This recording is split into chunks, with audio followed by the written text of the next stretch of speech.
Oi, meu nome é Stephanie. Hoje no Livro Aberto eu vou falar sobre O Fim da Terra e do Céu, do Marcelo Gleiser. Marcelo Gleiser, ele é um físico, professor e astrônomo brasileiro. E esse livro fala, assim, foi lançado em 2001 e ele fala, assim, das previsões, assim, de fim de mundo, da religião, os fenômenos da natureza que são vistos como prenúncios de catástrofes e as verdadeiras maneiras de como o mundo realmente pode acabar de acordo com a ciência. Até que fala no início, assim. Então ele fala assim, né, sobre, por exemplo, como fenômenos como cometas, como asteroides e estrelas cadentes eram vistos como mensagens do apocalipse. Daí que ele fala no início do livro, né? Nós somos criaturas limitadas pelo tempo. Nossa vida tem um princípio e um fim, um período finito de tempo que nós apressamos a dividir em segmentos iguais. Anos, meses, dias, na vã esperança de que por meio dessa contagem possamos de fato controlar sua passagem. Mas, desenhando nossos esforços, o tempo sempre vence no final. Nós envelhecemos e sem saber quando ou como morremos. Então, tipo, né, ele começa falando assim dessas questões de vida e morte, e ele fala assim que sobre a ciência e a religião, que a ciência, a religião oferece um conforto para as pessoas que buscam a religião, porque ele oferece um conforto a respeito da morte também que a ciência não dá, mas em compensação a ciência dá explicações racionais para os fenômenos da natureza. Aqui eu vou tentar pincelar um pouquinho dos assuntos que ele fala aqui para não deixar o vídeo muito longo.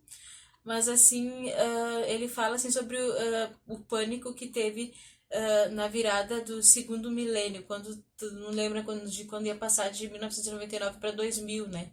Que teve muita gente que achou que o mundo ia acabar e fizeram várias loucuras. E ele se pergunta, será que na virada do primeiro milênio de 999 para 1000, será que também teve pânico e superstições, coisas assim? Ele diz que não tem muitos registros sobre isso, mas ele fala que um tempo depois, acho que 1095 por aí, teve as cruzadas, né? Então talvez fosse realmente que eles imaginassem que o apocalipse estava próximo. Daí aqui fala, né, que como as cruzadas foram violentas, né? Que a religião que pregava amor ao próximo foi transformada em uma máquina demoníaca de destruição.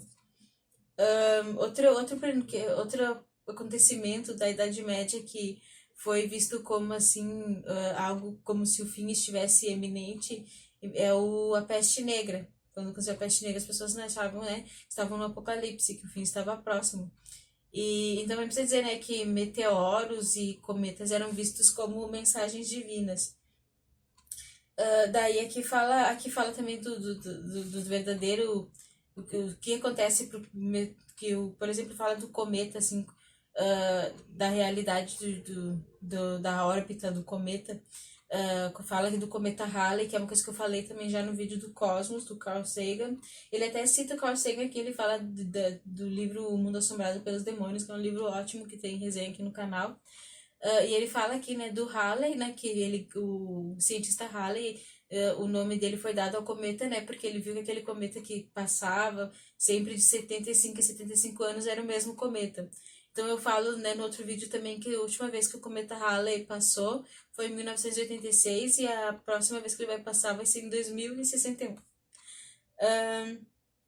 Então, assim, a gente vê. Mas as pessoas vê as estrelas cadentes também como, assim, com um certo misticismo. Eu também já. Quem nunca fez um pedido para uma estrela cadente que estava passando, assim, caindo, aliás.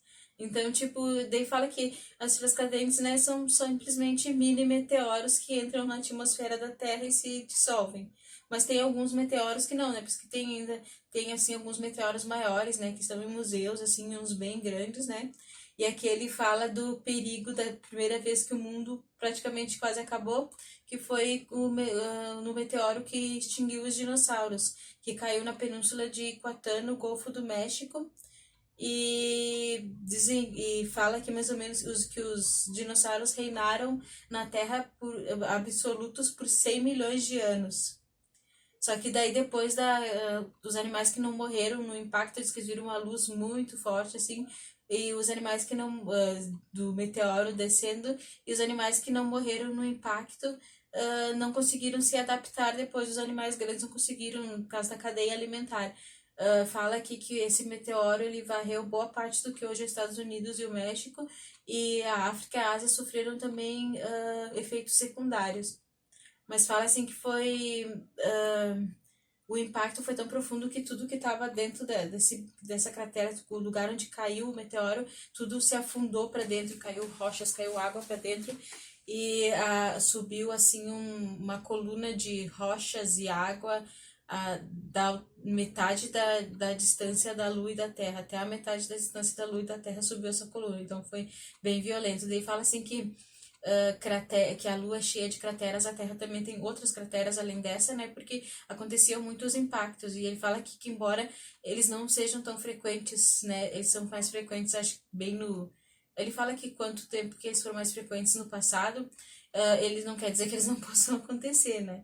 Então, né, fica, né, que como que o que varreu os dinossauros.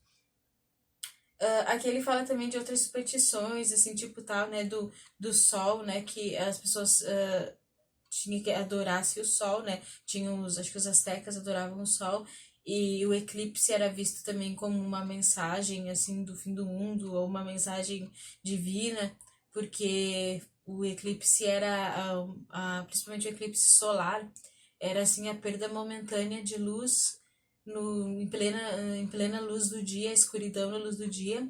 E aqui ele fala, então ele fala, né, como eu falei do meteoro, é uma coisa que realmente pode acontecer, né, é uma coisa que poderia acabar, né, com a vida na Terra ou com parte dela.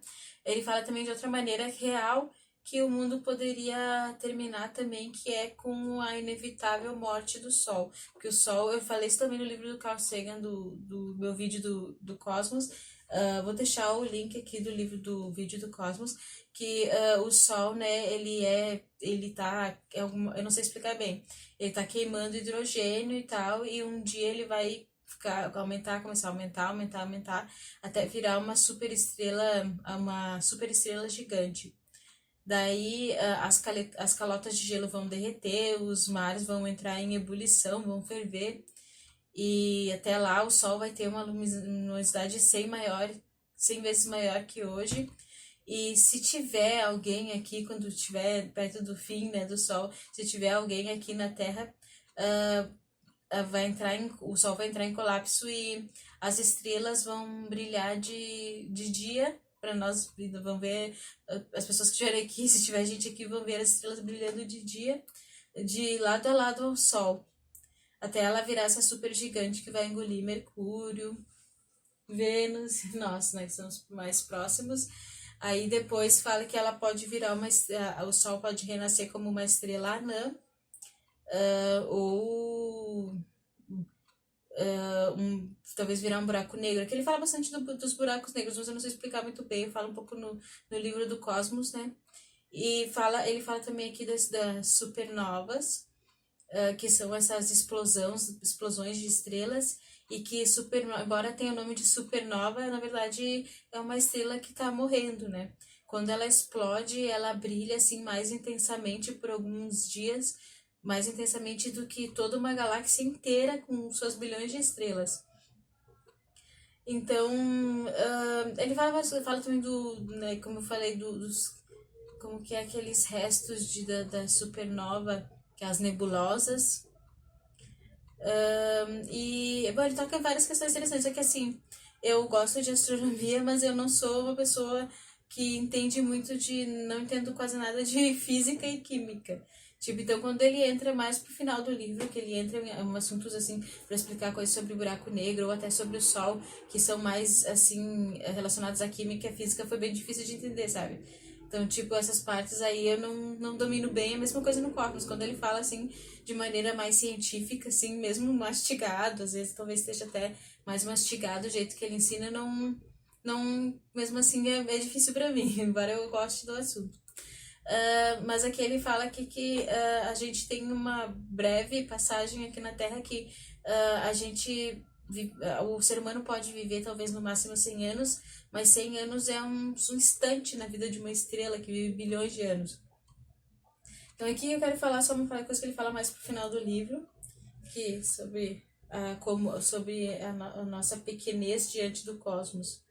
Talvez nós sejamos mesmo uma presença irrelevante na vastidão do cosmo, isolados em um pequeno planeta que orbita em torno de uma pequena estrela em meio a centenas e bilhões de outras, e flutua numa galáxia em meio a bilhões de outras. Mas a nossa, daí ele disse que ele não deixa, né, de imaginar que talvez tenha vida em outras galáxias, porque são bilhões e bilhões de galáxias. Bom, eu gostei desse livro, né? Gostei bastante desse livro, né? Fica a dica. Na verdade, eu nem conhecia esse livro, eu fui na feira do livro aqui da minha cidade e encontrei esse livro, mas eu nunca tinha ouvido falar e foi uma boa surpresa. Eu vou fazer um vídeo sobre os poesias do Paulo Leminski. Eu acho que talvez seja meu próximo vídeo, porque eu tô lendo ainda A Peste do Camus, mas não tô na metade ainda, né? Eu tô lendo mais com calma. Então, é isso. Se inscreva e muito obrigado. Dá um like. Tchau.